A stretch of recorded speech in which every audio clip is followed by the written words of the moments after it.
Here with LC Birdhead basketball coach Troy Manns, his team a winner today, 61-44 over Potomac Falls in the state tournament quarterfinals. Let's start there, Coach. Potomac Falls, a team that you guys haven't played before, I don't believe, from 5A North. They were very persistent after you guys got off to a strong start, but I thought you guys showed your composure and experience in the fourth quarter to kind of weather the storm. We played them last year in the quarterfinals. Oh, did you? Okay. Yeah, okay, you did. They played out so scratch what I just said out.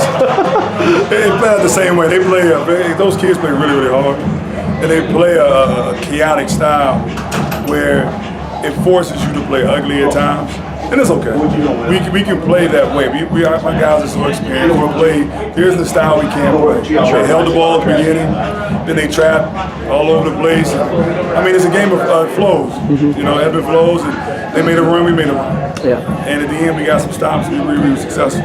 Well, and two other things that kind of stands out is you guys did a good job of setting the tone. Your guys came out, I think, and also at the end of the game, different kind of mindset where, you know, you get a big lead against a team regular season doesn't have much, but I think you guys now know it's win or go home tournament mode. These guys like Pinky, Wiley, Mario Haskett, they've been there before. They're not really afraid of that big moment. I mean, there isn't anything they haven't seen. And the cool part about this year is it's not new. Last year, we went into a lot of stuff with our eyes wide open, kind of figuring out on the run. And these guys, they know. They're telling the other kids what to expect, what to do. I mean, they're telling us in the game what's about to happen. So with the experience that we have, I feel comfortable in these games. Well, Cam Henry was the star of the game, at least early on. He finished up with 16 points, 4 threes, 4 assists. But it really showed, I thought, tonight, we'll talk about Cam too, the value of Pinky Wiley. He advances the ball up the court. He gets everybody open shots, whether it be Mario, Cam, Jalen Dillard for you. And then when he went out, that's when they made a little run. He got the little cut below his eye. That's when they made the run. He came back. You guys stopped the run. Yeah, I mean, he's a consummate point guard. So it's like having a quarterback in football. When you have a bad quarterback, you lose. When he's out there, he's controlling the tempo of the game. We normally play pretty well. Everybody can fit in their spot. So.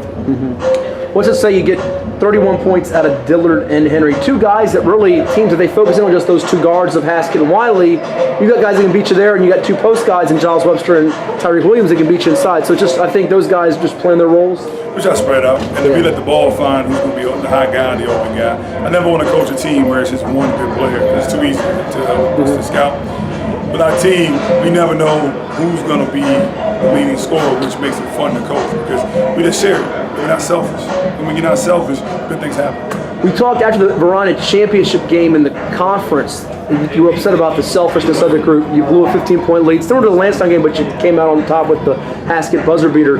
Did the guys get the message from that, you think, and it showed today where they didn't let a 19-point lead completely evaporate? Or? No, I mean, in these games, teams are going to make a run. You're going to get out, and they're going to make one more hard push. And they're going to cut your lead down. The thing is, you got to withstand that run and then be consistent and persistent with what you've been doing.